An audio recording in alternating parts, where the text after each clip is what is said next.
Bismillahirrahmanirrahim. Assalamu alaikum. Here is Rahil Ahmed and a very warm welcome to all of you. Students, as you all know that we are discussing properties of period 3 element. Period 3 elements की properties को हमने start किया. उनमें से हमने कुछ ही properties discuss कर लिए हैं. आज जिस property पे हम बात करेंगे that is electronegativity.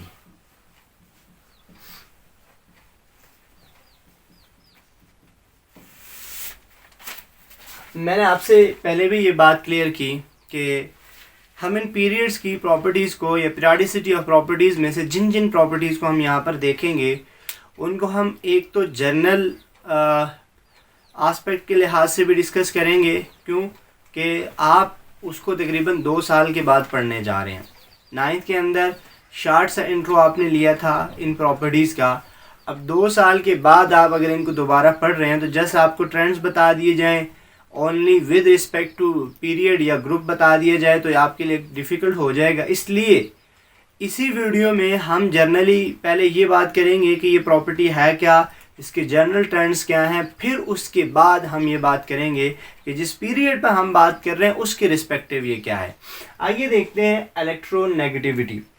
सिंपल है कि इलेक्ट्रोनेगेटिविटी किसी भी एटम की इलेक्ट्रॉन को अपनी तरफ अट्रैक्ट करने की एबिलिटी, किसी भी एटम की इलेक्ट्रॉन को अपनी तरफ अट्रैक्ट करने की एबिलिटी को हम कहते हैं इलेक्ट्रोनेगेटिविटी. अब चूंकि इलेक्ट्रोनेगेटिविटी को हम देखते हैं बॉन्डेड सर्कमस्टांसेस में, जब भी कोई एटम किसी दूसरे एटम के साथ बॉन्डेड हो, कोवैलेंट बॉन्ड में हो, तो जो शेयर्ड इलेक्ट्रॉन होते हैं, हर एटम चाह रहा होता है कि इलेक्ट्रॉन उसकी तरफ आए, तो एक एटम शेयर्ड इलेक्ट्रॉन को कितनी फोर्स के साथ, किस एबिलिटी के साथ अपनी तरफ खींचेगा, हम उसे कहते हैं इलेक्ट्रोनेगेटिविटी. तो इसकी डेफिनेशन क्या बनेगी, हम कहेंगे कि ability of an atom to attract shared pair of electron toward itself.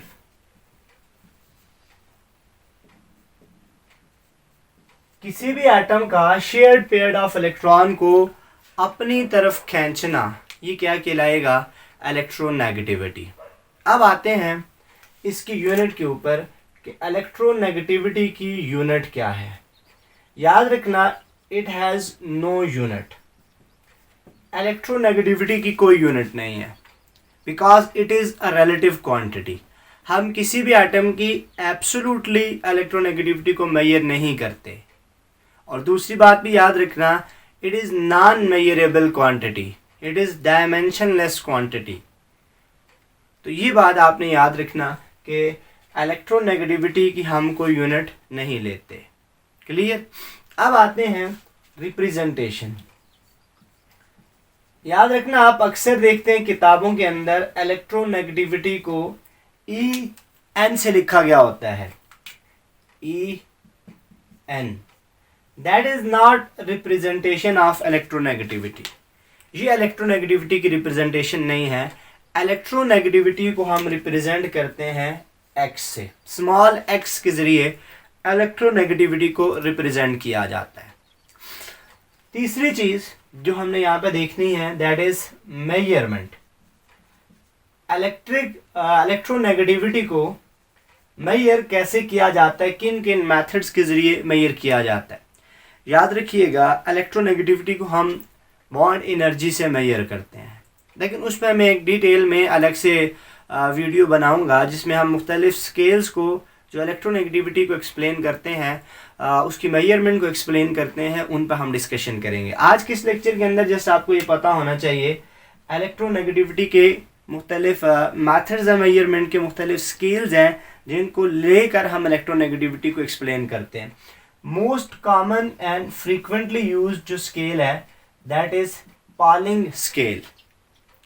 दूसरा है मुलिकान स्केल. ये 2 स्केल कॉमनली और फ्रीक्वेंटली इस्तेमाल करते हैं. एक और है तीसरा जो स्केल है दैट इज एल्ड्रेड राशो.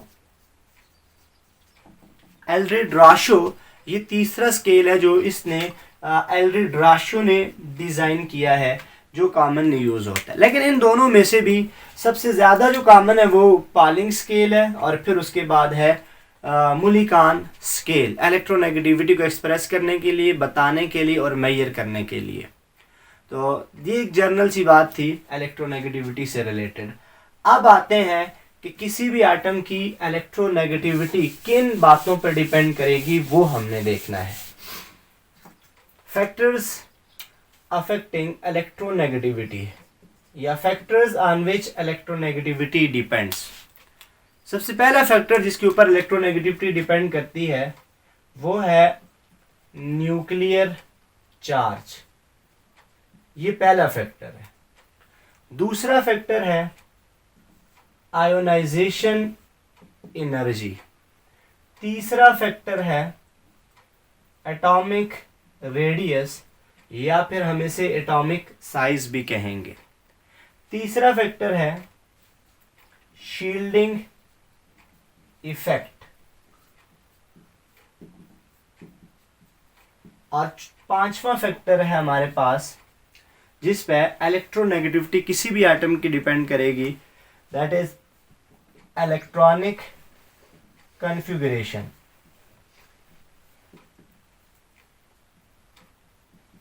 और छठा फैक्टर है जिसके ऊपर इलेक्ट्रोनेगेटिविटी डिपेंड करेगी, that is oxidation state. Oxidation state, ये वो 6 फैक्टर हैं जिनके ऊपर किसी भी एटम की इलेक्ट्रोनेगेटिविटी डिपेंड करेगी। अब कैसे डिपेंड करेगी हमने उस पर बात करनी है। किसी भी एटम की इलेक्ट्रोनेगेटिविटी न्यूक्लियर चार्ज से लेकर ऑक्सीडेशन स्टेट तक इन फैक्टर के ऊपर कैसे डिपेंड करती है, क्या रिलेशनशिप है, किस वे में चेंज होगी, हमने उस पर बात करनी है।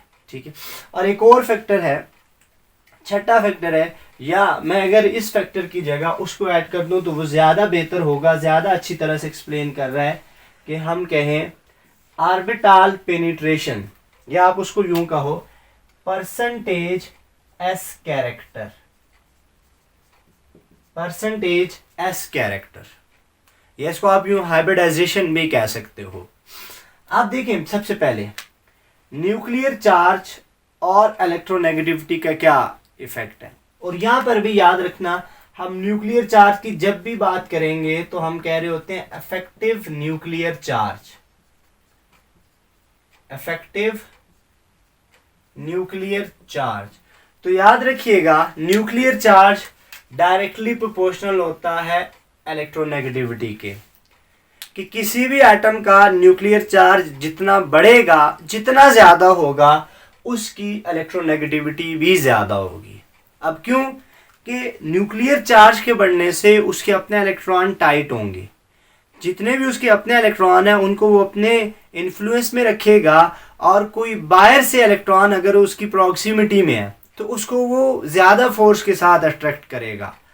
ऑन दी अदर हैंड अगर उसका न्यूक्लियर चार्ज कम है, स्मॉल है, तो क्या होगा, अपने इलेक्ट्रॉन उसके लूज हो जाएंगे, तो बाहर वाले इलेक्ट्रॉनों को वो कैसे अट्रैक्ट करेगा। दूसरी चीज़ है आयोनाइजेशन एनर्जी। आयोनाइजेशन एनर्जी भी डायरेक्टली रिलेटेड है इलेक्ट्रोनेगेटिविटी के साथ। अगर आयोनाइजेशन एनर्जी ज़्यादा है, इलेक्ट्रोनेगेटिविटी भी ज़्यादा होगी, और अगर आयोनाइजेशन एनर्जी कम है, इलेक्ट्रोनेगेटिविटी भी कम होगी। नेक्स्ट है एटॉमिक रेडियस। याद रखना एटॉमिक रेडियस इन्वर्सली रिलेटेड है। इलेक्ट्रोनेगेटिविटी और एटॉमिक रेडियस का इन्वर्स रिलेशन है। एटॉमिक रेडियस अगर बड़ा होगा, एटम के इलेक्ट्रॉन लूज हो जाएंगे, दूर हो जाएंगे, न्यूक्लियस का इन्फ्लुएंस अपने इलेक्ट्रॉनों पर कम हो जाएगा। अगर अपने इलेक्ट्रॉनों को वो काबू में नहीं रख रहा, तो बाहर के इलेक्ट्रॉनों को वो कैसे अपने शेल्स में या अपनी प्रॉक्सिमिटी में या अपने अराउंड बाउंड करके रखेगा, that will be difficult for them. तो यहाँ पर हम ये कहेंगे कि एटॉमिक रेडियस अगर लार्जर है, इलेक्ट्रोनेगेटिविटी कम, और इसके बरक्स हो जाएगा। इसी तरह से शील्डिंग इफेक्ट भी इन्वर्सली रिलेटेड है, कि अगर शील्डिंग इफेक्ट ज़्यादा हो, इलेक्ट्रोनेगेटिविटी कम होगी, शील्डिंग इफेक्ट कम हो, इलेक्ट्रोनेगेटिविटी ज़्यादा होगी। वही बात हमने पहले क्लियर की हुई है कि शील्डिंग इफेक्ट न्यूक्लियस और आखिरी इलेक्ट्रॉनों के बीच शेल का आ जाना। जब आखिरी इलेक्ट्रॉन और न्यूक्लियस के बीच में शेल्स आ जाएंगे तो आखिरी इलेक्ट्रॉन लूज हो जाएगा। अपना आखिरी इलेक्ट्रॉन अगर लूज हो रहा है तो बाहर वाले इलेक्ट्रॉनों को उसके लिए अट्रैक्ट करना मुश्किल होता जाएगा। तो जितना शील्डिंग इफेक्ट बढ़ता जाएगा इलेक्ट्रोनेगेटिविटी कम होती जाएगी। इसके बाद है परसेंटेज एस कैरेक्टर। ये डायरेक्टली प्रोपोर्शनल है इलेक्ट्रोनेगेटिविटी के। याद रखिए परसेंटेज एस कैरेक्टर या हाइब्रिडाइजेशन या ऑर्बिटल पेनिट्रेशन इफेक्ट, इन तीनों को हम एक ही उसमें लेते हैं। जितना किसी ऑर्बिटल में एस कैरेक्टर ज़्यादा होता जाएगा उतना उसकी इलेक्ट्रोनेगेटिविटी बढ़ेगी। क्यों बढ़ेगी? कि एस कैरेक्टर के ज़्यादा होने का मतलब है वो न्यूक्लियस के ज़्यादा करीब आ रहा है। ऑर्बिटल पेनिट्रेशन भी यही है कि जो ऑर्बिटल न्यूक्लियस के ज़्यादा करीब होगा उसके ऊपर न्यूक्लियस का इन्फ्लुएंस भी ज़्यादा होगा और इसके इलेक्ट्रॉन न्यूक्लियस से टाइटली बाउंड होंगे। तो लिहाजा वहाँ से इलेक्ट्रॉनों को निकालना, उस एटम के उस ऑर्बिटल से इलेक्ट्रॉनों को निकालना मुश्किल हो जाएगा। और एस कैरेक्टर का मतलब है कि वो न्यूक्लियस के ज़्यादा करीब होता जा रहा है। ये आपके पास क्वेश्चन आ सकते हैं के पेपर में कि sp3, sp2, sp इनमें से सबसे ज़्यादा इलेक्ट्रोनेगेटिव कौन सा है। तो आप यहाँ से देख के बता सकते हैं कि sp में 50-50% s और p कैरेक्टर है, इसमें 33% और इसमें 25%। यहाँ मैं लिख देता हूँ 50%, यहाँ पे 33% और यहाँ पे 25%। तो आपको क्लियर है कि जितना इस कैरेक्टर ज़्यादा उतनी इलेक्ट्रोनेगेटिविटी ज़्यादा। तो सबसे ज़्यादा इलेक्ट्रोनेगेटिव sp ऑर्बिटल होगा। अब अगले फैक्टर पर जाते हैं, दैट इज ऑक्सीडेशन स्टेट। याद रखिएगा ऑक्सीडेशन स्टेट भी डायरेक्टली प्रोपोर्शनल है इलेक्ट्रोनेगेटिविटी पे। अब यहाँ पर देखें ऑक्सीडेशन स्टेट का यहाँ पर जो हमारा मतलब है दैट इज पॉजिटिव चार्ज, कि जितना किसी आयन के ऊपर या किसी एटम के ऊपर पॉजिटिव चार्ज ज़्यादा होगा इसका मतलब ये होगा कि उसके इलेक्ट्रॉन लूज हो गए, नंबर ऑफ प्रोटॉन ज़्यादा हो गए, न्यूक्लियर चार्ज बढ़ गया है। मिसाल के तौर पर सोडियम एटम है। अब आपको पता है कि इसमें 11 प्रोटॉन है और 11 इलेक्ट्रॉन है। जब ये सोडियम एटम है, अगर ये सोडियम आयन बन जाता है, प्लस आयन बन गया, अब इसमें 11 प्रोटॉन है लेकिन 10 इलेक्ट्रॉन है। अब 11 प्रोटॉन 10 इलेक्ट्रॉनों को बाउंड करके रख रहे हैं। तो इसका मतलब ये होगा कि बाहर वाले इलेक्ट्रॉन को अब इसके लिए अट्रैक्ट करना आसान हो जाएगा। तो जितनी ऑक्सीडेशन स्टेट किसी एटम की ज़्यादा होगी उसकी इलेक्ट्रोनेगेटिविटी भी ज़्यादा होगी। ये क्वेश्चन भी आपसे मुख्तलिफ वेज में आ सकता है। मिसाल के तौर पर आपके पास ऑब्जेक्टिव में हो सोडियम प्लस एल्यूमिनियम +3, ऐसे ही मैग्नीशियम +2 या F- या कोई और। तो आपने याद रखना है कि जिसकी जितनी ऑक्सीडेशन स्टेट ज़्यादा होगी वो उतना ज़्यादा इलेक्ट्रोनेगेटिव होगा। That is this one. तो आई होप ये सारे के पॉइंट्स आपको क्लियर हो गए होंगे। अब हम आते हैं इसके जनरल ट्रेंड्स के ऊपर कि जनरली पीरियोडिक टेबल में इलेक्ट्रोनेगेटिविटी के क्या ट्रेंड्स हैं।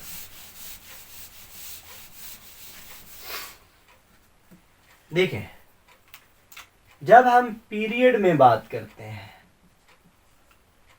लेफ्ट टू राइट,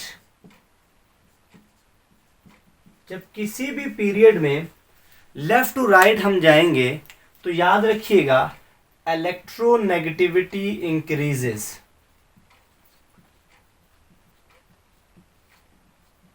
किसी भी पीरियड में जब आप लेफ्ट टू राइट जाएंगे तो एटम्स की इलेक्ट्रोनेगेटिविटी बढ़ेगी। वजह क्यों?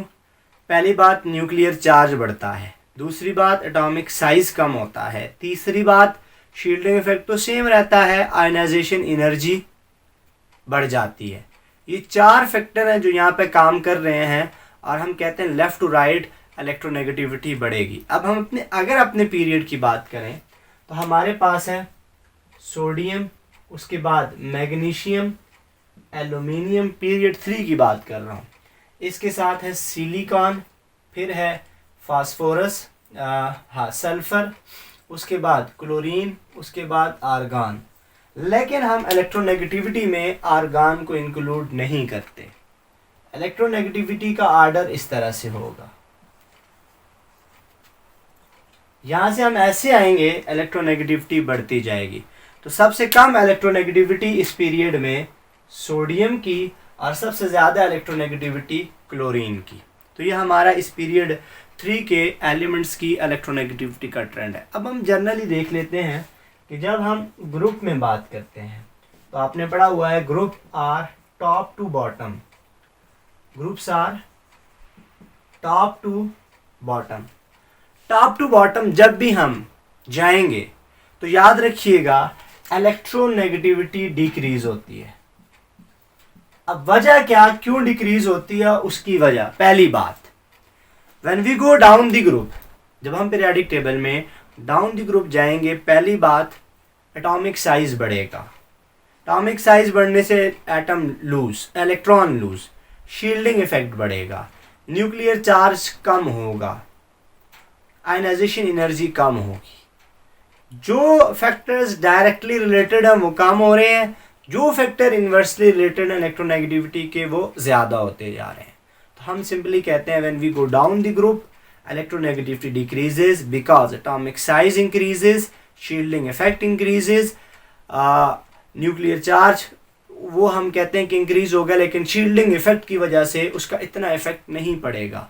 तो ये जनरल सी बात आपने अपने जहन में रखनी है कि when we go down the group electronegativity decreases, when we go left to right in a period electronegativity increases. तो और हमने अपने पीरियड 3 किस तरह से बात कर ली। यहाँ पे पीरियड 3 में कोई इरेगुलरिटी नहीं आती, कोई इनॉर्मलस या इरेगुलर बिहेवियर नहीं आता, जिसको हम यहाँ पे डिस्कस करते हैं। एक रेगुलर वे में सोडियम टू क्लोरीन इलेक्ट्रोनेगेटिविटी बढ़ती है, लेकिन हमने आर्गन को यहाँ पर इलेक्ट्रोनेगेटिविटी स्केल में इंक्लूडेड नहीं किया।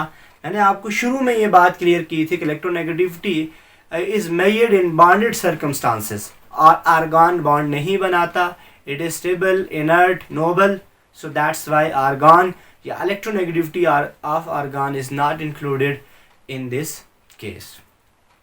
तो आई होप एक टॉपिक आपको क्लियर हो गया होगा। अगर आप किसी भी तरह की कन्फ्यूजन है आपको इस टॉपिक से रिलेटेड, आप उसको कमेंट बॉक्स में मेंशन करें।